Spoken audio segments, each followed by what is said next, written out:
Hello everyone, welcome. My hair's a little cuckoo today. It's amazing, I love it. Today is Past Life Tale. I wasn't gonna record this one. Sarah is a circus performer, but like I've said before, and this was something that I had a session with my healer last week, and I was reminded, Ann Tucker, an incredible channel, has commented on multidimensionality, and we have access to all of our past lives right now. And my healer wanted to remind me that these are origin stories. They're components of us, and they don't take over, but it's just like a fly's eye or a disco ball. It's a fractal of something that maybe I've experienced. I utilize the term past life tales just for understanding, but this is a multi-dimensional world that we're in, where we're all experiencing simultaneous time, and we all have access to all of these past lives. But like I said, Ann Tucker said that we won't always, so I freaked out a little bit a while ago. I was like, wait, I won't have the can line of all the multidimensional Sarahs. So I find that, when I heal a certain aspect of myself, like in my fairy past life, the elementals finally forgave me, so I don't usually see that one as much anymore.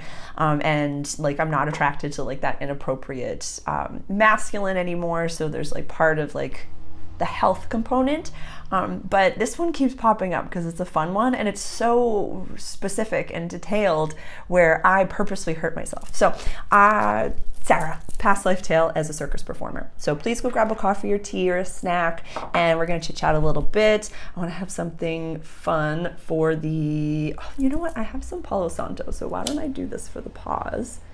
I'll light up some Palo Santo, I'll cleanse and clear the space. You can go grab your coffee or tea or your water. I don't know if you'll need the journal, but pause it. Okay. Smells so good. Cleanse and clear the space. Cleanse and clear the space. So, all right. So Sarah as a circus performer, and I was an acrobat, a contortionist, all different things, but I was a child prodigy. I was a young circus performer, and I want to say by the time that I purposely hurt myself, in the view that I have now, I'm saying like 15 years old. So, and I might have had a sibling or a twin or something like that. I don't really know, but I was this young, very limber child. And so I had stage parents. I remember my mother every day. Did you practice? Did you practice? Did you lift? Did you exercise? Did you do this? Did you do this? Did you do this? Did you do this? My father in that lifetime was very masculine and very feminine. I think he was more on the homosexual side and was with a very domineering woman, very narcissistic woman, and was living vicariously through my performances and was making paper, honey, making fucking paper. I just was tending to everybody. Everybody was fine. And to this day, when I manifest, I'm I'll be the one on stage. I'll be the one singing. That's totally fine. I don't mind. Put me out on the front stage. I'm comfortable and confident. And as an Aries conjunct Jupiter in my 5th house of creativity, play, and childlike spirits, I'm a perpetual child. I still deeply, deeply know that I will, checking my spells as I'm talking to you, be able to walk on my hands. It's something that coming back into yoga and really coming back into my body and trusting myself not to hurt myself again is a big deal. In this human life, I also did hurt myself. I Barbie dolled my hip out of place. Story for another day. In this past life tale, I was a circus performer, and we will travel around. It's part of the reason that I feel super comfortable in restaurants where it's just good, bad, or ugly, everything that's going on, and I'm just the kid smoking a cigarette in the corner. Literally, I'm the 12-year-old smoking a cigarette in the corner, and can just easily do those back bends and have people fold me in half and be in the boxes and be in all of these things, very traveling circus era, very carny type of an era, 20s, 50s, 20s, 30s, 40s, 50s, or something like that. Not all the way to the 50s, 20s, 30s, 40s, they're saying 20s, 30s, 40s, and so I got to be somewhat resentful because I didn't want to always perform. I didn't want to always exercise. I didn't want to always do the things. There were times that I just wanted to be a kid. And so like it was literally, and I've, gone and gotten lost in the sauce and exercise in this human life as well. So I'm processing both of these at the same time as I'm talking to you. Like I said, I wasn't planning on recording this past life, but in group healings many years ago, I've had other participants in the healings be like, I saw myself as a circus performer, and I see you as a circus performer and stuff like that. And it's just this like traveling band of fools, if you will. And so basically what happened, and please go back and watch my Waking Up Post Woke, the medical manipulation. There's definitely some juicy things in there when it talks of like how my human avatar really wanted attention. My younger sister was in and out of hospitals her whole life. So for my family, when there was something medically wrong with you, you received special attention. So in this lifetime, I was pissed. I was done. I was 14, 15, they're saying 15 years old, and I just hated exercising. I hated everything that I was doing. I just wanted to be a kid. Like I missed playing for the sense of play and not having to figure out how to monetize and not have to figure out how, like, okay, you have to understand this and this and this. And my mother at the time was very domineering and very mean and very narcissistic and cruel because she could not have any of this fame if it was not for me. So in that lifetime, I was lifting weights, and all I remember was doing like clean and jerks. And I don't do those in my practice, like, but taking the barbell and like when you run, like you have to like step into that stance and stuff like that. And in that lifetime, what I did, I was like, you're going to hurt yourself and just like stub your toe or something like that. It was not my intention to do what I did, but what I did is that I dropped the barbell and I paralyzed myself in this past life and basically became like paraplegic. Yeah, my legs were not utilizable. And so I remember laying in a hospital bed and I see, my parents coming, like basically this is going to be like my view of it right now is like a flip book of time where I'm like, it's day. And I see, lots of people coming and going, lots of people coming and going, lots of people coming and going. And then as time goes on, less people come and visit. And I think I had a brother or someone who worked in the circus with me, my personal trainer at the time that I was going, like many, many years ago. Basically, I'll time out and just like Zach Morris, this whole story. This was, when I was in 2020, 2021, I was, in a friend group and in a trauma bonded community that basically were the key players within this past life. And it's traumatic for my human avatar 2023 to be talking about it because I'm not a part of that community anymore. But God was just saying, get the gook out, Sarah, you got to record this.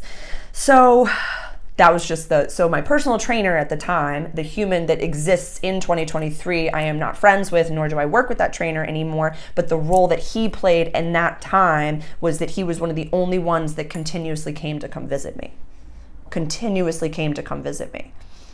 And it was like he felt like he owed me something. Maybe he wasn't there for training that day or something had happened and he felt somewhat responsible. Maybe this is coming to me right now. My mother in that lifetime came and paid him way more money and was like, I don't fucking care. Keep training her, keep training. He went against his ethics with me, and that's why he kept showing up. I've never seen this, you guys. This is so cool. There's some deep healing over here. And that's why he kept coming to see me, because he felt really bad. He received money and took bribes, and my mother like sold me down the fucking river and was like, I don't give a shit how much pain I don't care if she's complaining. I don't give a fuck. You tell her that she needs to train. And he took the paper. So that's fascinating to me.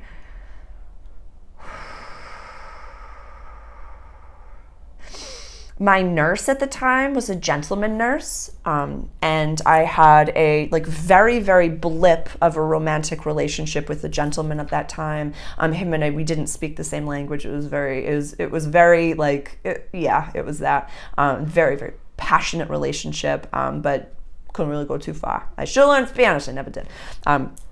like un poquito, I understand, like comprendo un poquito español. I think that's right. I know enough restaurant Spanish to get me around Guadalajara, but sometimes like actual pleasantries I'll use tú instead of usted, and it's not compassionate or respectful. So I try to communicate respectfully when I can. But so that nurse, basically we started to have a romantic relationship where he would come visit me every day, he would read poetry to me, he would really love me, and we kind of were just like, okay, this is it. It's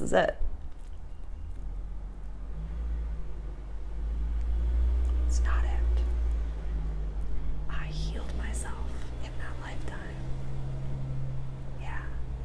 I used the power of my mindset, and I started to laugh, and I started to remember how much joy I brought people as a contortionist. And I remembered that I didn't give a shit some days when there was kiddos around. Even though I was a kiddo, I was such an old soul that I saw the kids in my front line, and they were like, wow, they believed in magic because of me. So I said, I'm gonna fucking do this. I'm gonna heal myself. And so I did. It was 11:11 as I was recording it, and I did. In that lifetime, I was a miracle. I wiggled my toes, I did the whole thing, I figured it out. I eventually like walked with like a cane and stuff like that, and I left the hospital.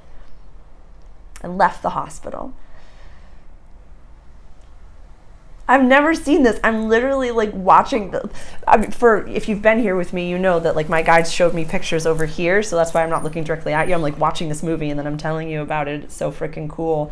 And I help others.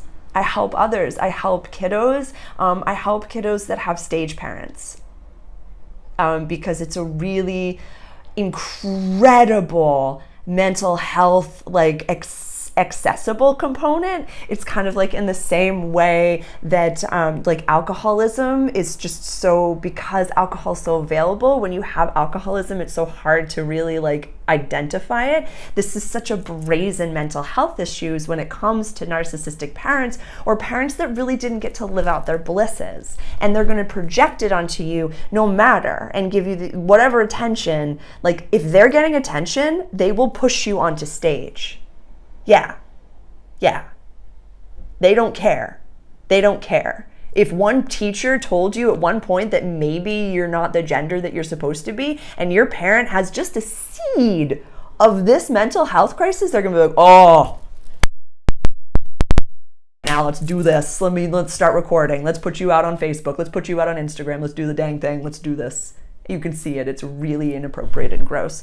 If that statement in and of itself resonates with anyone, my waking up post-woke story might be something that you could benefit from, or who knows, but I would highlight that and the introductory video, as well as the medical sexual mental health video. I know they're long range, but very, very worthy of your time. If anything that I'm saying right now in that little blip is something that resonates with you, please go watch that content, because that's definitely a full deep dive into what happens to me in this human life. This is a past life tale.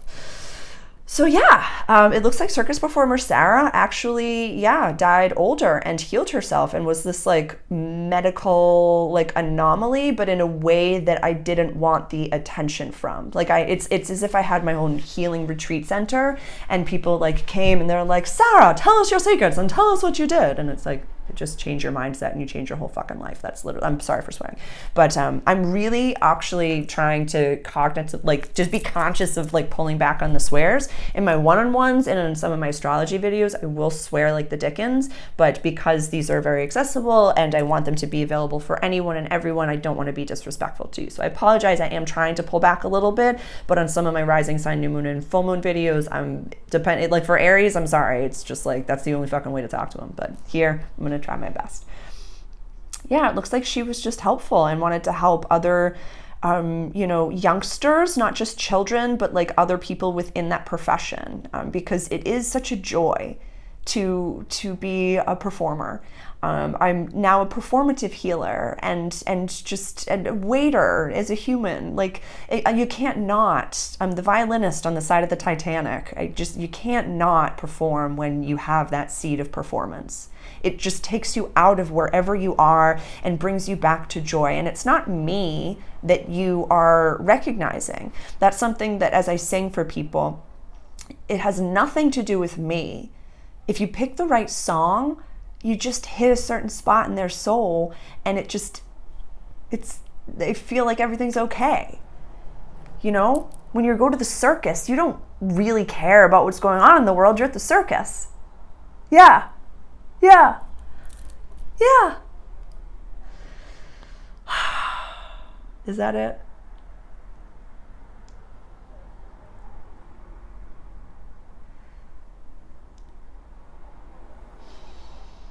Hold on, my guides are showing me something.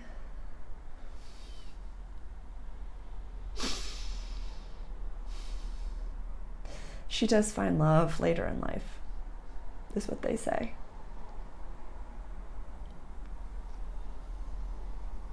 They won't show it to me. It's like someone sees her and walks towards her and has had, you know, like equal and opposite traumas in his own life, and just comes in and is like, hey, what's up?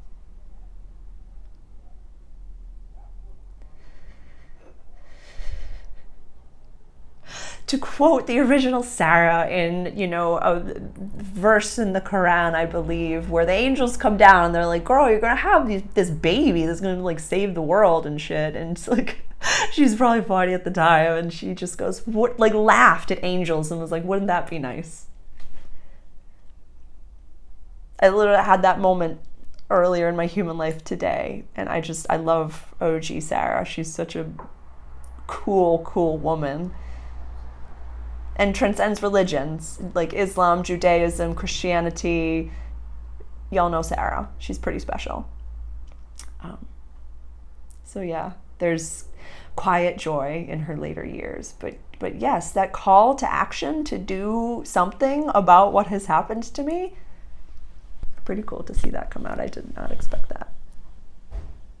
Thanks for being here. I'm gonna just record all the past life tales and just get them out for you. Let me know if you're enjoying this. And yeah, how many past lives are you aware of? What view do you have? I always think of it as like a can line of Sarahs, like I've said, but like, how do you view all the yous that have ever existed?